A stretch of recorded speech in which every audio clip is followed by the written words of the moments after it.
Ibu Tan Bun Kiat, Ibu So Ham Xiao, dan ikut serta juga Bapak Kim Kui Lan yang akan menyerahkan juga. Adapun pembacaan Parita Awamanggala, kita persiapkan diri nanti halaman 72.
Namayang Buddhasa Bhagavato Tubbha Kanamakarang Karomase. Sang penguasa dunia beranjali seraya memohon di alam semesta ini.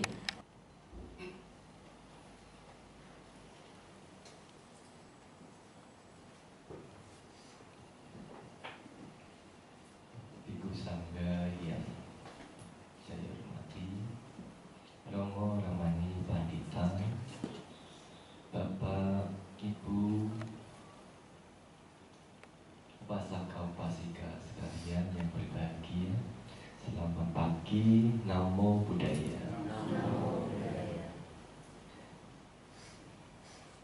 Pagi ini kita kembali bersama-sama melakukan puja bakti di Wihara Dhammacaku Bogor, juga bertepatan dengan upacara patidana untuk mengenang mendiang Ibu Eka Jandani Suryati, mendiang Ibu Tan Bun Kiat, dan mendiang Ibu So Ham Xiao yang telah tutup usia. Mendiang Ibu Tan Bun Kiat telah tutup usia 1 tahun yang lalu. Mendiang Ibu Eka Jandani telah tutup usia tanggal 12 September yang minggu lalu. Dan mendiang Ibu So Ham Xiao telah tutup usia pada tanggal 17 September yang lalu. Yang semuanya itu merupakan umat Buddha di Wihara Dhammacaku Bogor.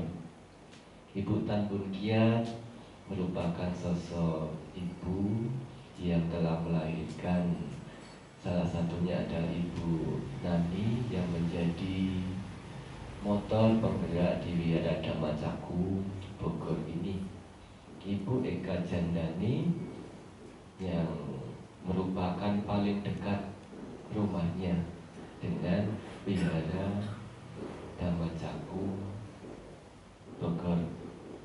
Ya, di depan kita adalah tempat kediaman mendiang. Jadi kalau kami para biku hari Minggu atau hari apa saja datang ke Wihara Dhamma Caku, biasanya pagi-pagi beliau sudah muncul duluan, ya, muncul duluan. Tapi hari ini merupakan yang pertama kalinya ada biku beliaunya sudah tidak bisa muncul bertemu dengan kita secara kasat mata. Ya kita tidak tahu beliau bisa melihat juga, kita tidak tahu.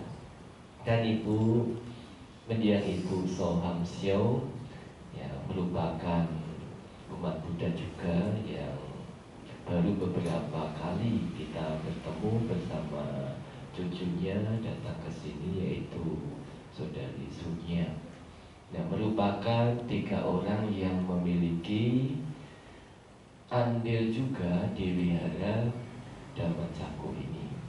Oleh karena itu pada hari ini kita melakukan patidana yang atas prakarsa dari Karakasaba Wihara Dhamma Caku.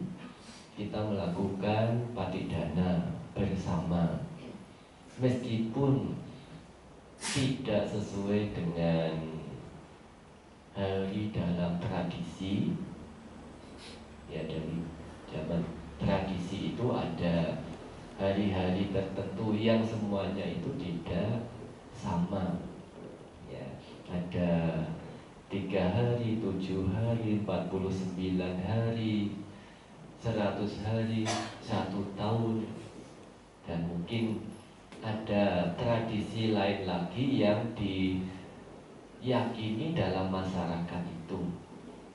Ya, tradisi-tradisi itu hanya sebagai sarana, aturan, tata cara agar pelaksanaan upacara kebajikan itu bisa berlangsung dengan baik, untuk mengingatkan kita kepada para mendiang, orang-orang yang telah berjasa dalam kehidupan kita.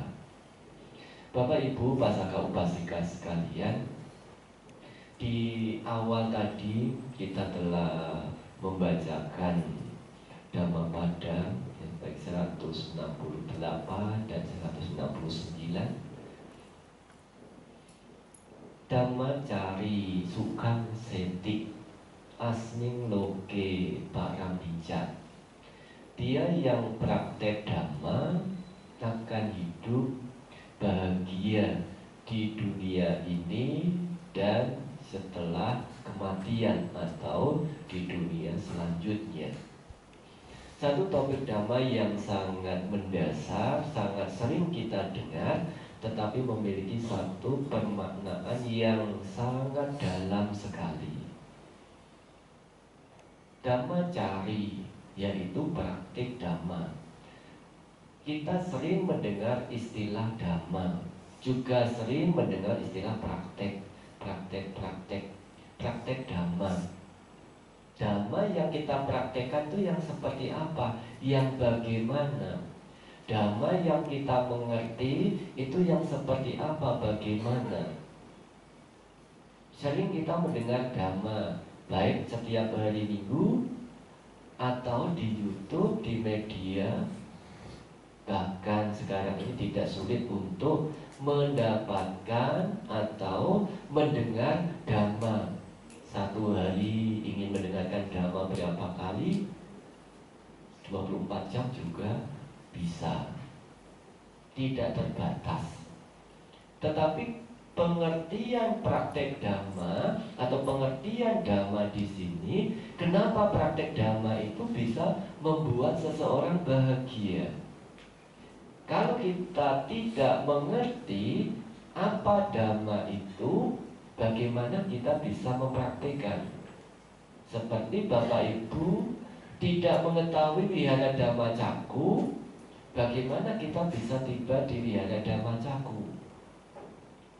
Beberapa di antara Bapak Ibu sudah hafal jalannya, sehingga tidak perlu membuka Google Map, ya. Tapi ini bukan promosi, ya. Ya. Tapi beberapa di antara Bapak Ibu masih memerlukan Google Map untuk membantu kita sampai di tempat ini. Nah, praktek Dhamma yang sering kita dengar, Dhamma yang sering kita dengar, ketika kita ditanya seseorang, apa jawaban kita? Dhamma itu apa?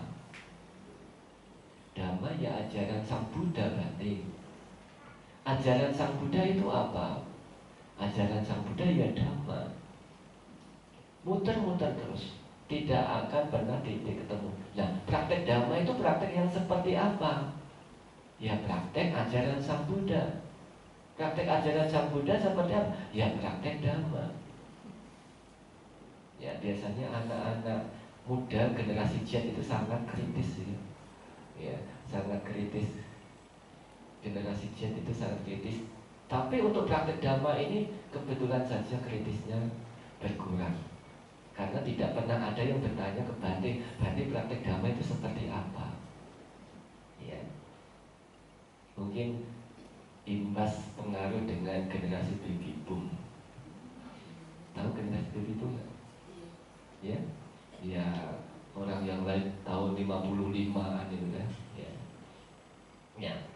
Praktek Dhamma di sini secara umum kita perlu mengerti ada 4 hal yang kita perlu ketahui tentang Dhamma itu. Yang pertama, Dhamma ini artinya segala sesuatu, segala fenomena, segala hal yang ada di dunia ini meliputi nama dan rupa, itu adalah Dhamma.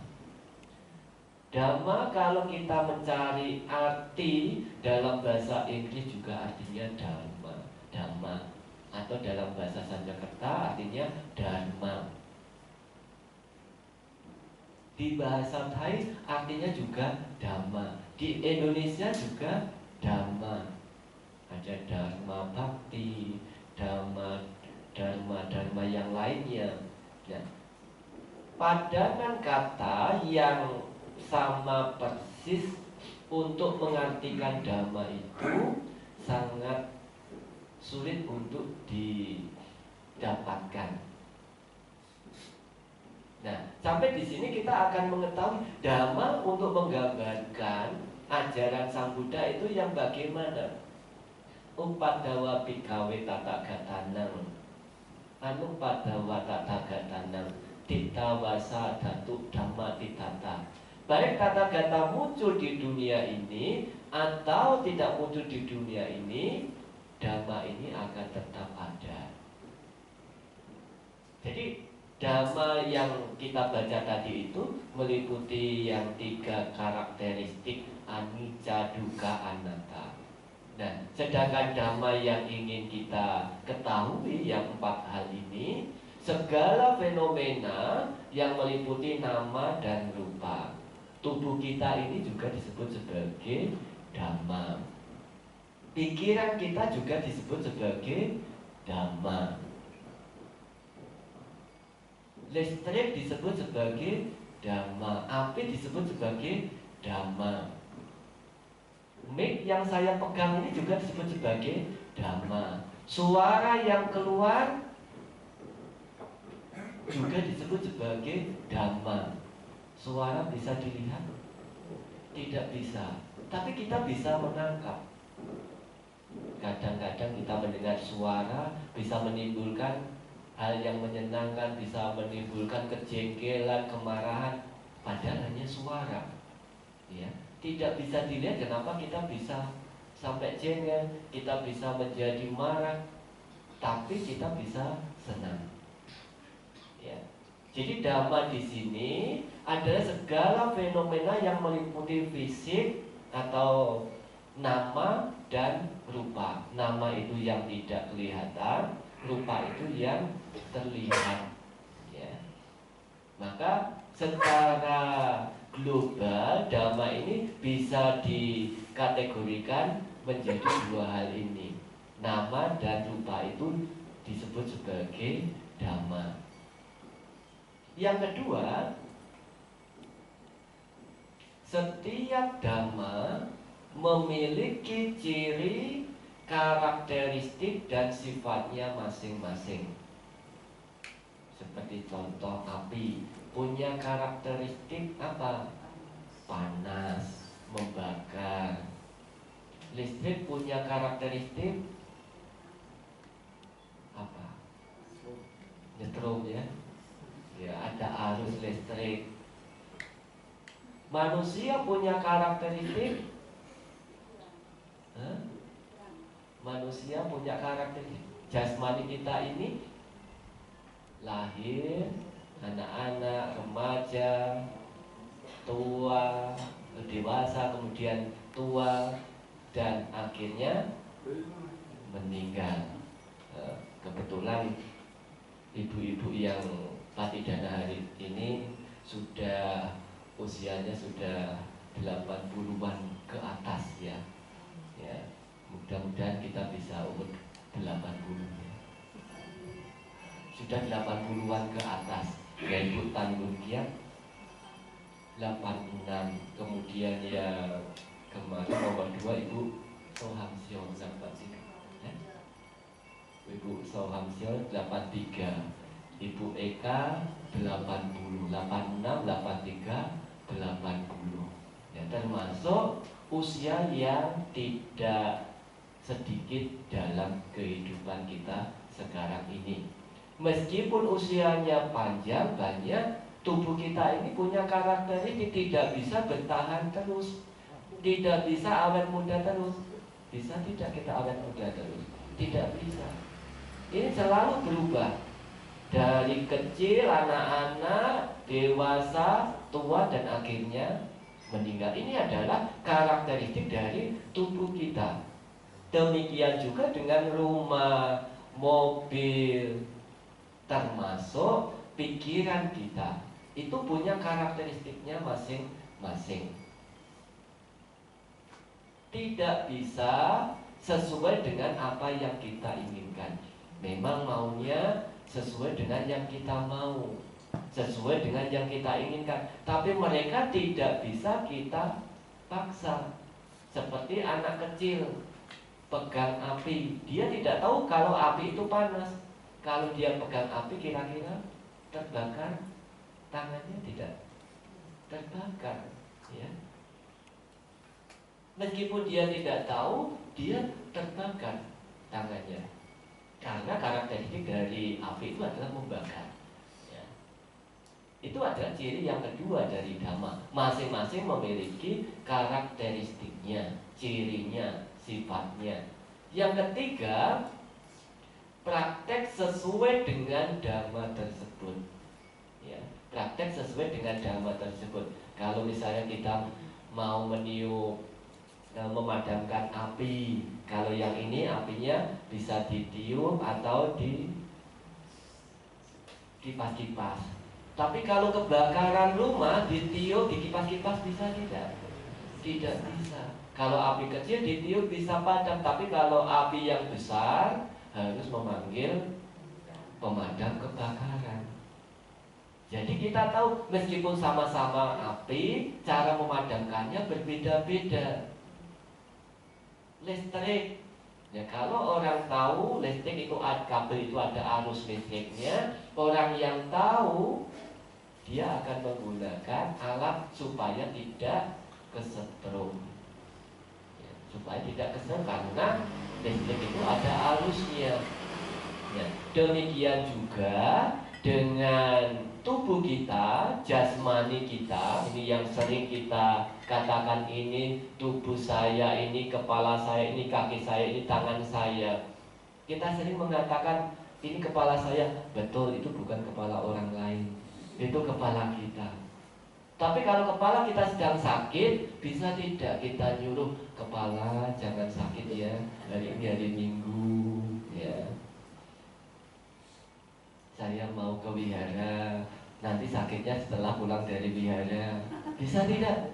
Tidak bisa, meskipun kita mengatakan itu kepala saya. Ya, secara samudi, secara umum untuk menyebut supaya tidak salah. Jadi ada istilah-istilahnya. Tapi secara dhamma, kepala ini juga bukan milik kita. Kepala ini proses berlangsung sesuai dengan karakteristiknya. Pusing, kenapa? Karena ada faktor lain, ya. Badan sakit karena ada faktor, ya, faktor lain, ya. Bagaimana kalau badan kita sakit? Bagaimana kalau kepala kita sakit? Kita mengetahui setiap karakteristik tersebut dan kita praktek. Kalau badan sakit, kepala sakit, ya minum obat. Baca parita terus bisa enggak? Ya enggak bisa. Kalau kepala sedang sakit baca parita terus langsung sembuh, nanti apoteknya enggak laku. Ya. Jadi kita harus mengetahui kepala sakit yang minum obat, tubuh sakit yang harus periksa ke dokter. Jangan kalau karma saya baik kan saya akan sembuh nanti. Itu punya pengertian yang tidak sesuai. Ya, kita harus merawat betul, tapi kalau sakit ya harus berobat. Ya. Karakteristik dari pikiran juga demikian. Pikiran yang kita katakan pikiranku itu juga pikiran ini bukan milik kita. Dengan pengertian tanda kutip, karena kita tidak bisa mengatur pikiran itu. Saya memeditasi, pikiran tenang dulu ya, jangan pikir macam-macam, diam sejenak 5 menit. Bisa tidak? Tidak bisa. Ternyata pikiran punya karakteristiknya masing-masing. Oleh karena itu, guru aku kita mengajarkan dalam menghadapi karakteristik itu. Sampai dhamma nalang abhiniwe saya. Segala dhamma hendaknya tidak dilekati. Karena kelekatan itu yang menimbulkan penderitaan. Tapi ketika kita mengerti, oh kepala sakit ya sudah, kita gunakan istirahat, kita minum obat, dan tidak menuntut untuk cepat-cepat sembuh. Seperti pada hari ini, keluarga besar dari 3 mendiang melakukan patidana, mengetahui bahwa orang tua adalah orang yang berjasa. Bagaimana kita bisa praktek dhamma kepada orang tua yang telah meninggal? Kalau masih hidup, kita tahu merawat mereka, membantu mereka, menyokong kita. Tapi ketika mereka sudah tidak ada, bersama-sama kita lagi dalam ajaran Buddhis, ya, ajaran agama Buddha, keluarga masih memiliki kewajiban untuk melakukan patidana. Ya, jadi kalau patidana yang saya sampaikan tadi ada peringatan berapa hari, itu adalah tradisi di masyarakat kita. Dan tradisi Buddhis bagaimana? Patidana dapat dilakukan kapan saja, tidak perlu menunggu hari-hari tertentu. Ya. Kalau Bapak Ibu tadi mengetahui ada hari-hari yang 3 hari, 7 hari, 49 hari, 100 hari, berapa lagi? 1 tahun. Ternyata masih ada lagi yang selain itu. Dalam tradisi masyarakat tertentu ada 27 hari, 37 hari, ya. Pada saat saya mendengar ada umat yang peringatan seperti itu, karena itu merupakan salah satu kebiasaan mereka. Oh ternyata tradisi itu bisa bertambah sesuai dengan kondisi di mana dia tinggal. Jadi bisa berubah-ubah, tidak tetap. Tapi yang tidak bisa kita tinggalkan adalah tradisi patidana, persembahan kebajikan. Ini merupakan praktek dhamma sesuai dengan karakteristik orang yang telah meninggal. Kalau orang telah meninggal, kita kasih makanan, pakaian bisa pakai tidak? Tidak bisa. Kita kasih makanan juga kalau tempatnya tidak sesuai, dia tidak bisa memakan makanan itu. Ya, meskipun ada makhluk-makhluk itu yang makanannya dari sari-sari makanan. Ya, tapi kita tidak mengetahui apakah mereka itu berada di situ atau tidak. Sedangkan patidana ini bisa diterima oleh siapapun juga, makhluk apapun juga yang mengetahui, ya, yang mengetahui. Contoh, para dewa apakah bisa mendapatkan persembahan kebajikan? Bisa. Manusia bisa? Bisa. Alam peta, khususnya para datuk pajivika peta, bisa. Jadi biasanya anak-anak dari ibu-ibu, ya, anak dari ibu-ibu yang masih kecil itu biasanya sering melakukan patidana. Ya, hanya ucapannya tidak patidana. Sebagai contoh misalnya, Mama, tadi saya ke wihara, saya berdana makanan kepada Bante. Senang tidak kita? Senang. Anak itu telah memberitahukan perbuatan bajiknya kepada mamanya. Mamanya bahagia, anak telah melakukan patidana kepada mamanya. Jadi patidana bukan hanya untuk mereka yang telah meninggal saja, bukan untuk makhluk-makhluk yang ada di alam paradatu pajivika peta saja. Dewa bisa melihat, bisa merasakan. Hanya yang mendapat manfaat paling besar patidana itu adalah makhluk-makhluk yang ada di alam peta, ya, alam peta, khususnya di alam paradatu pajivika peta. Karena mereka, makhluk-makhluk yang ada di situ, makanannya adalah kebajikan, mengetahui kebajikan yang dilakukan oleh kerabatnya, saudaranya yang ada di alam manusia itu, ya. Sehingga patidana ini merupakan bagian dari praktek dhamma sesuai dengan karakteristik dhamma itu. Siapa? Orang yang telah meninggal, ya, jadi orang yang telah meninggal itu juga disebut sebagai dhamma. Ini ketiga. Dan yang keempat, dari yang pertama, kedua, ketiga itu dirangkum semua menjadi Buddha Sasana, ajaran Sang Buddha. Jadi kalau kita misalnya mendengar kata praktek dhamma, dhamma cari praktek dhamma, dhamma yang bagaimana? Ya dhamma yang sesuai dengan karakteristiknya masing-masing. Anak praktek terhadap orang tua, bagaimana kewajiban anak kepada orang tua? Orang tua terhadap anak, perumah tangga kepada pabajita kepada perumah tangga. Kita punya tanggung jawab kepada rumah, apa yang kita miliki. Nah, itu adalah praktek dhamma. Jadi dhamma ini bukan hanya kaitannya dengan antara manusia dengan manusia saja. Antara manusia dengan makhluk lain juga praktek dhamma. Makhluk lain ini ya bukan hanya keluarga kita. Contoh yang sering kita lihat kalau Bapak Ibu pernah ke Gusin, ya. Ya, tahu Gusin nggak? Ya, Gusin Gunung Sindur. Ya. Di sana banyak hitam-hitam, tapi sekarang ada yang coklat, ya, belang, ya. Jadi apa itu? Makhluk tirajana. Ya, kalau kata anjing kan kasar, ya.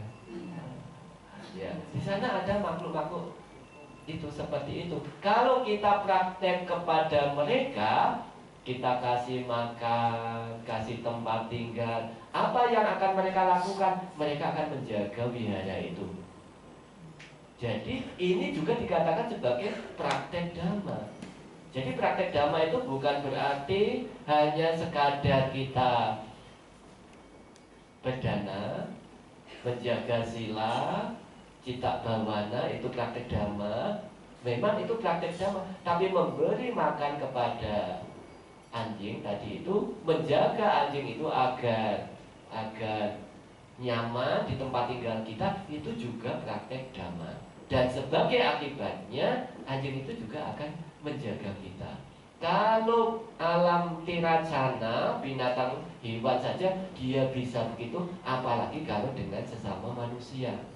Kalau orang tua dengan anak bisa melakukan hubungannya dengan baik, anak dengan orang tua bisa dengan baik, teman sesama teman bisa praktek dengan baik, maka yang lainnya juga akan bisa terkondisi. Itu adalah praktek dhamma. Ya. Jadi bagaimana kita bisa mengetahui hal-hal ini? Ya, sebagai orang yang tentu ingin berkembang, ingin maju dalam praktek dhamma, ya, kita menginginkan, mengharapkan agar kita itu bisa maju berkembang dalam praktek dhamma. Ya. Ada 4 hal lagi, ya, 4 hal lagi. Kalau tadi 4 hal di awal adalah untuk penjelasan tentang dhamma. Ya, saya akan berusaha untuk memberikan secara singkat-singkat tapi bisa dimengerti. Ya.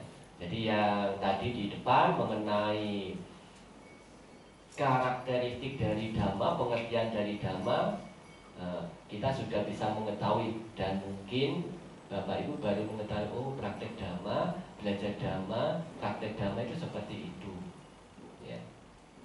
Apa yang bisa membuat kita berkembang dalam kehidupan kita? Kita harus dapat bergaul dengan orang-orang yang bijak, disebut sebagai Sappurisa Samsewa. Sappurisa Samsewa itu bergaul dengan orang-orang bijak. Bijak di sini bukan hanya terkait misalnya umat Buddha dengan para biku, bukan hanya sekadar itu. Orang-orang bijak ini juga meliputi misalnya mahasiswa, bergaul dengan teman-teman yang pandai, yang bisa membantu memberitahu, tapi bukan pas ujian, ya.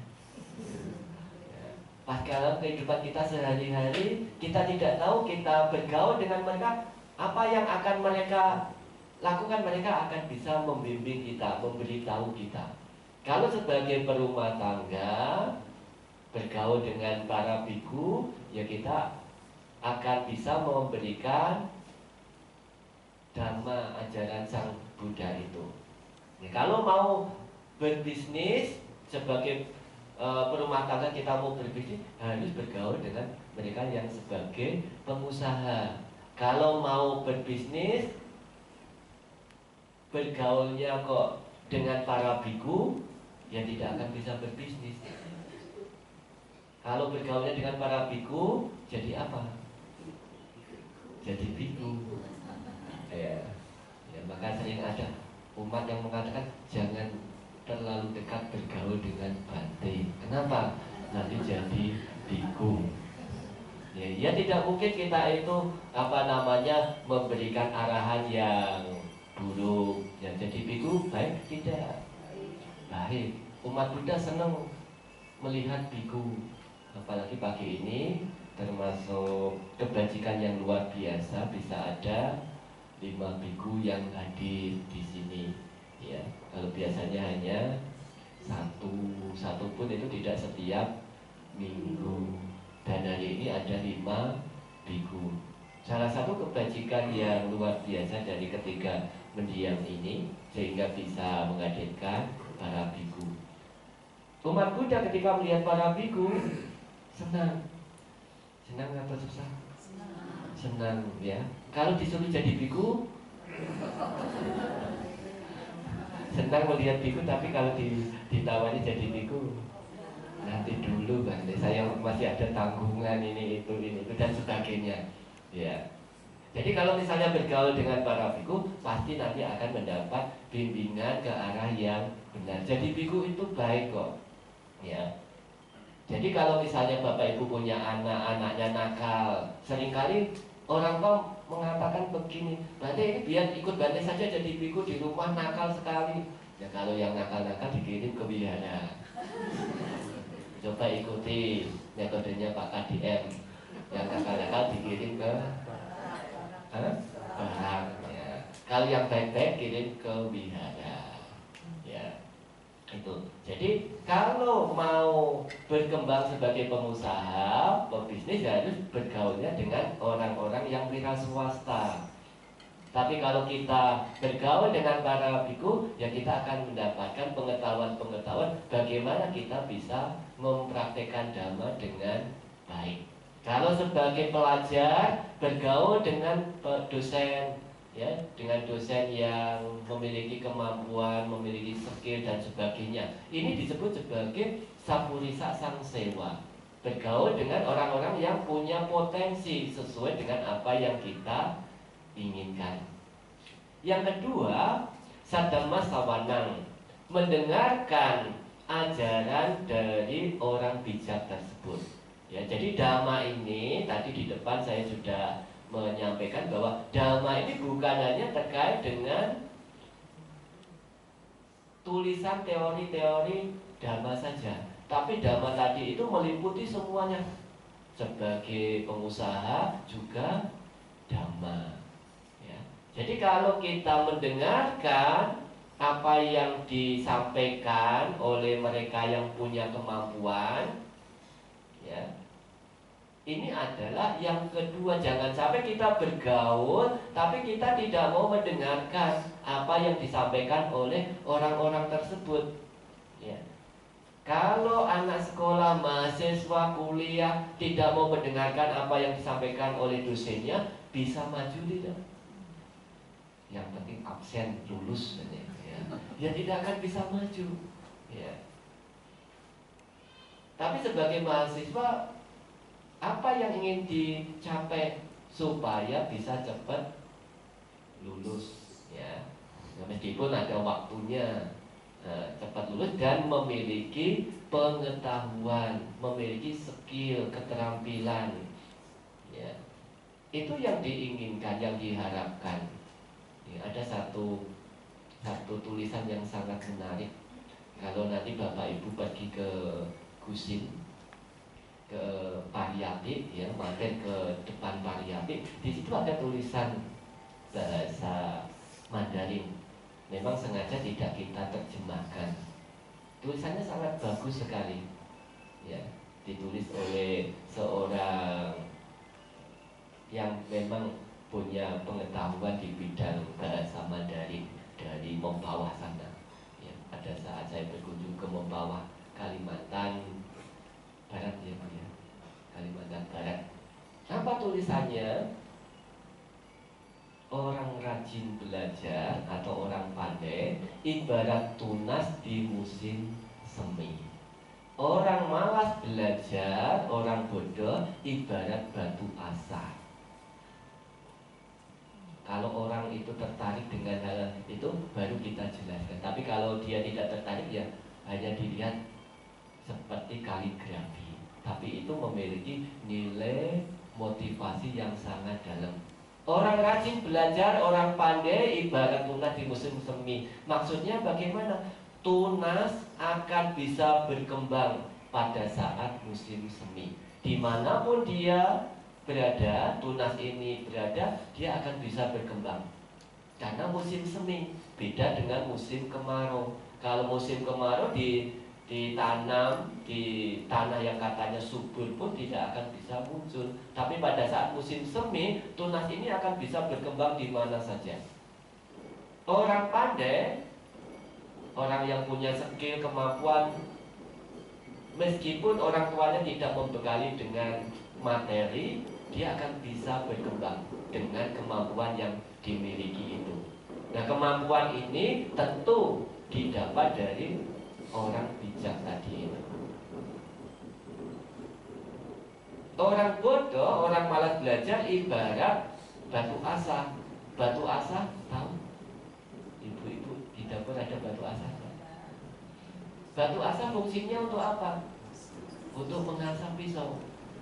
Yang dapat manfaat pisaunya atau batu asanya?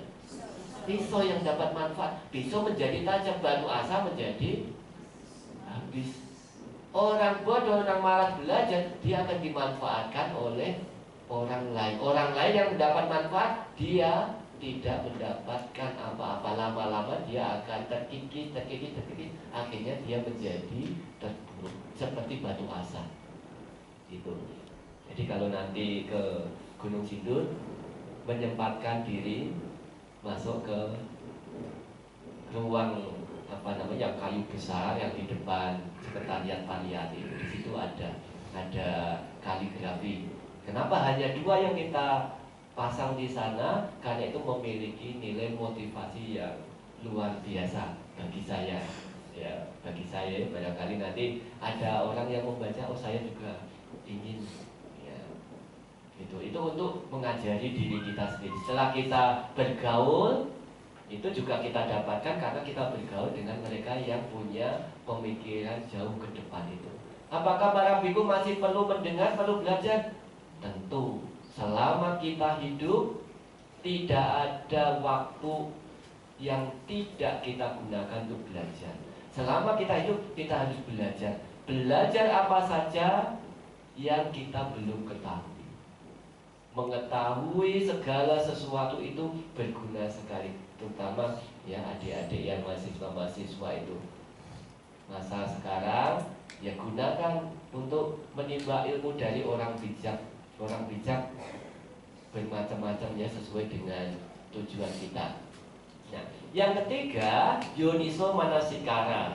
Yoniso Manasikara artinya setelah kita mendengarkan kata-kata dari orang bijak tersebut, kita harus merenungkan di dalam pikiran kita. Jangan seperti slogan dapat langsung sharing. Siap WA? Semua punya WA ya? Nah, kalau dapat WA ya menurut kita itu bagus, biasanya kan langsung sharing. Tapi kita harus menyaring dulu, ini betul atau hoax. Ya, kita harus menyaring dulu apa yang kita terima, berita-berita apa yang kita terima, kita harus menyaring dulu, ini betul atau tidak. Jangan langsung di-share. Demikian juga dengan Yoniso Manasikara itu demikian. Kalau kita mendengar segala sesuatu, kita harus merenungkan kembali. Apa yang kita dengar ini benar, bermanfaat atau tidak, membawa pada kemajuan atau tidak.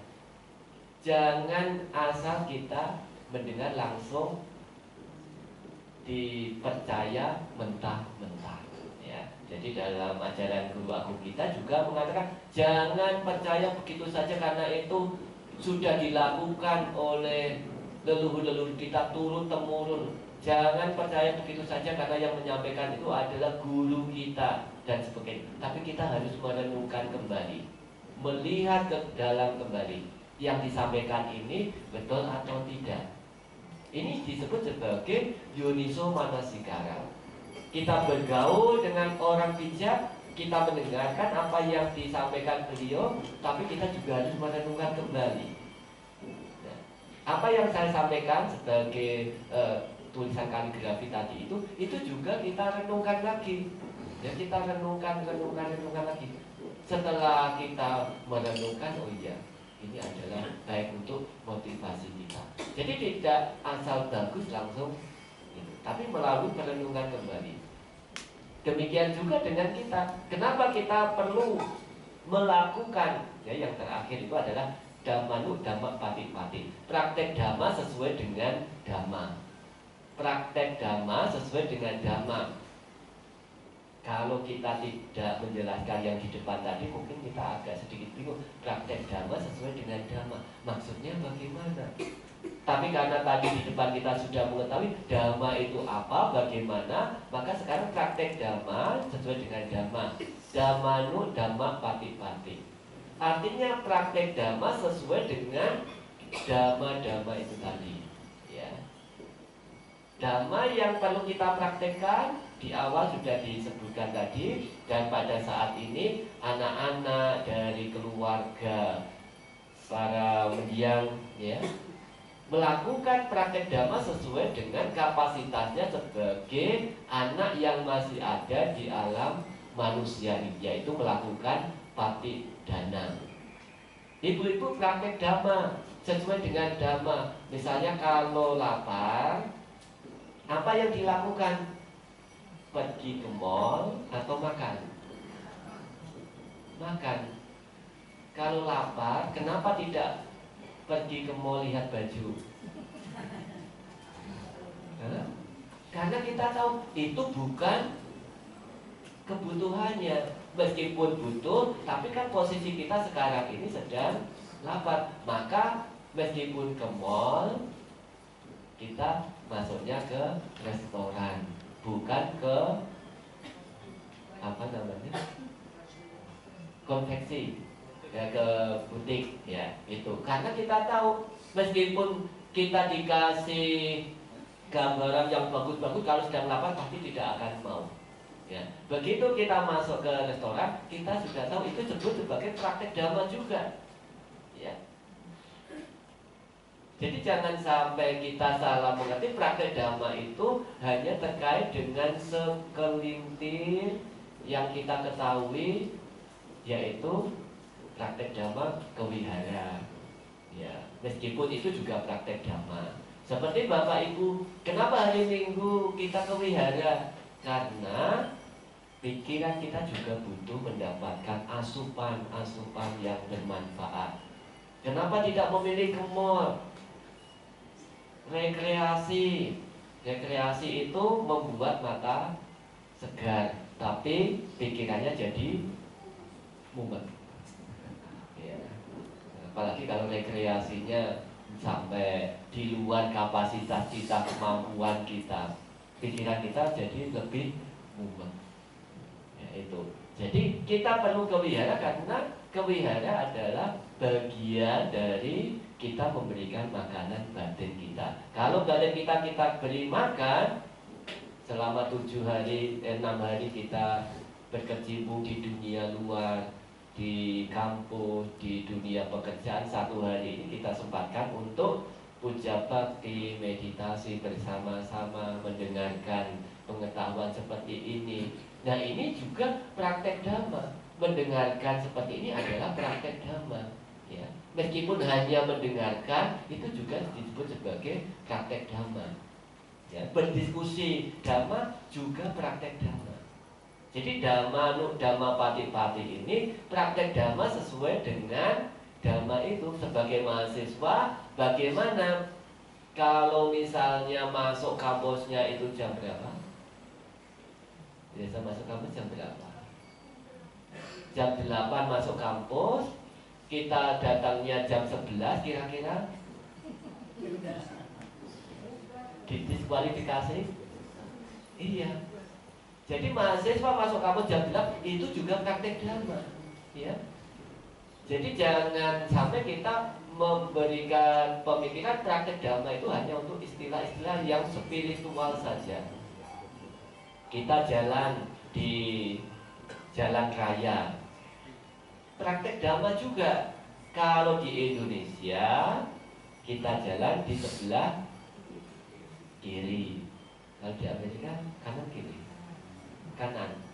Nah, kalau di Amerika sebelah kanan, kemudian di Indonesia kita menggunakan yang di Amerika, kira-kira tabrakan. Ya. Karena kita ada di Indonesia, maka kita jalan sebelah kiri. Nanti jangan lupa kalau kembali ke Amerika, jalannya harus sebelah kanan, jangan sebelah kiri lagi. Nah, itu adalah praktek dhamma. Ya.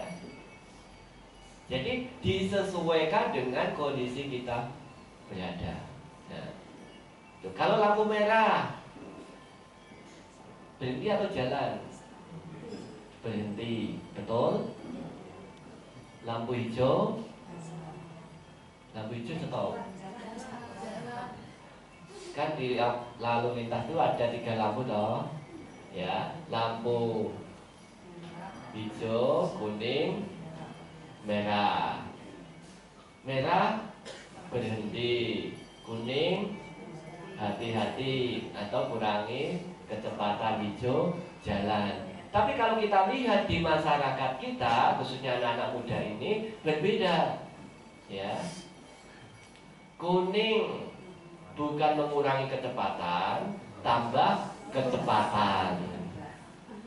Merah yang mestinya berhenti bablas.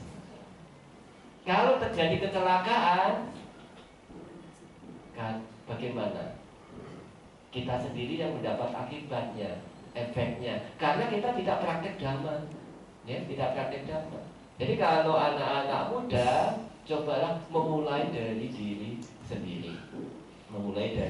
sendiri, supaya kita bisa mendapatkan hal-hal yang baik. Saya telah mencoba menerapkan satu hal yang ada di Jawa sana. Biasanya kalau ada pertemuan di rumah, ya, ada baca parita di rumah-rumah, biasanya ada suguhan, ada apa namanya, cemilan atau makanan minuman gitu. Bagaimana kita bisa membuat atau praktek dhamma pada saat kita hadir begitu, datangnya bersih, perginya juga bersih. Jadi setiap yang datang setelah makan ada sampah, jangan langsung ditaruh, harus dibuang ke tempat sampah. Sekarang sudah bisa berjalan, tinggal di wihara.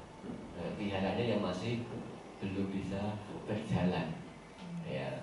Jadi karena apa? Praktek dhamanya belum sampai ke sana. Jadi kalau kita membuang sampah di tempatnya, suasananya, lingkungannya itu bersih, kita yang mendapat kenyamanan juga. Jadi nanti Bapak Ibu kalau setelah puja bakti biasanya kan ada makan-makannya.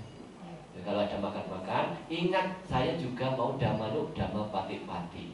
Praktek membuang sampah pada tempatnya. Kalau misalnya tadi saya membawa 2 piring, selesainya juga 2 piring saya beresin. Bukan masuknya 2 piring, keluarnya hanya 1 piring atau hanya sendoknya saja, piringnya ditaruh di situ. Nah, itu tidak praktek dhamma, ya. Itu dhammanuk dhamma pati-pati. Nah, itu akan berkembang. Kita kalau memiliki 4 hal ini tadi, sakuri sasang sewa, bergaul dengan orang-orang bijak, sadhamma sawanang, mendengarkan ajaran dari orang-orang bijak itu, yoniso manasikara, merenungkan apa yang kita dengar, dan dhammanuk dhamma pati-pati, mempraktikkan apa yang telah kita dengar yang bermanfaat itu. Seperti pada hari ini 3 keluarga bisa melakukan patidana bersama-sama ini karena apa? Mendengarkan kemarin waktu acara di tempatnya Ibu Eka, ya, di rumah duka. Sudah nanti hari Minggu patidana bersama-sama di Wihara Dhamma Caku. Nah, coba kalau kemarin, oh enggak lah saya mau pulang ke Amerika nanti, ya nggak jadi di sini, ya nggak jadi memiliki manfaat sini. Nah kemudian di rumah duka Ibu mendiang Ibu Soham Sio, nah juga datang, ya ikut datang. Nah Ibu Nani sebagai putri dari Ibu Tandukiat juga kebetulan juga badai saya mau patidana 1 tahun. Jadi bersama-sama kita mendengarkan apa yang kita dengar dan kemudian kita mempraktekkan. Ini ada dhammanuk dhamma pati-pati, praktek dhamma sesuai dengan dhamma, yaitu sebagai keluarga dari orang yang telah meninggal, mama kita melakukan patidana.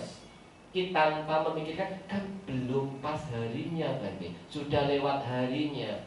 Kalau hari itu bisa bergeser, hari bisa bergeser, tapi patidana itu bisa dilakukan kapan saja, ya. Jadi tradisi yang tadi saya sampaikan di depan itu bermacam-macam. Ada yang hitungan 3, 7, 40, 100, 1 tahun, bahkan di Jawa ada yang sampai 1000 hari, ya. Tapi dhamma, praktek dhamma itu tidak ada hitungan hari. Kapan saja kita ada kesempatan, kita melakukan patidana itu. Jangan sampai kita yang dipatidanai, ya. Lebih baik kita melakukan patidana. Pilih mana? Patidana atau dipatidanai? Harus patidana. Sebelum nantinya kita akan mendapatkan patidana berlipat jasa, sekarang kita patidana kepada para leluhur kita. Dan semoga kebajikan yang telah dilakukan oleh Bapak Ibu, khususnya keluarga besar dari mendiang Ibu Eka Jandani Sobiati, mendiang Ibu Tan Bun Kiat, dan mendiang Ibu So Hamsyo ini dapat bermanfaat kepada mereka, beliau-beliau yang telah meninggal. Semoga beliau mengetahui dan berbahagia. Sabe Santa Bawantu Sukitata, semoga semua makhluk hidup berbahagia. Sadu, sadu, sadu.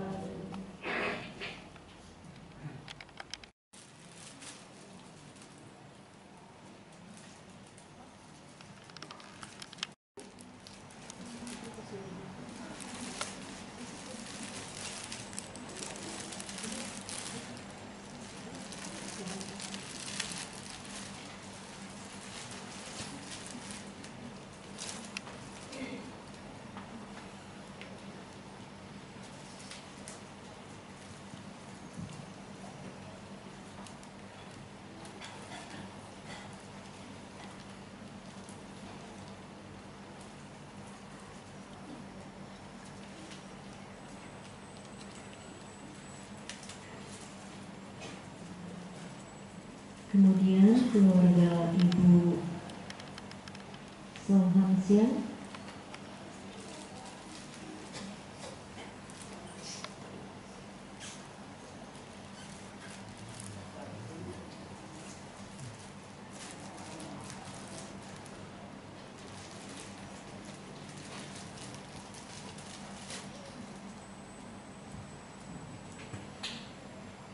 berikutnya selanjutnya dari keluarga mendiang Ibu Tan Bun Kiat.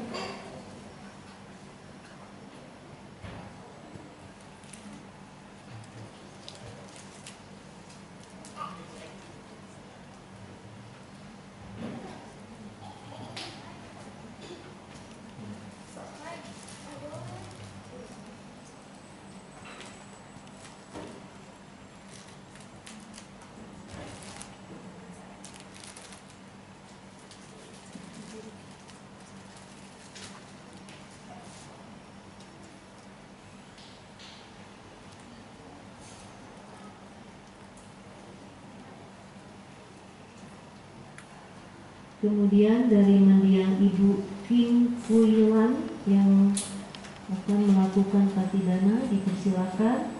Beliau adalah dari kerabat saudari Sunya.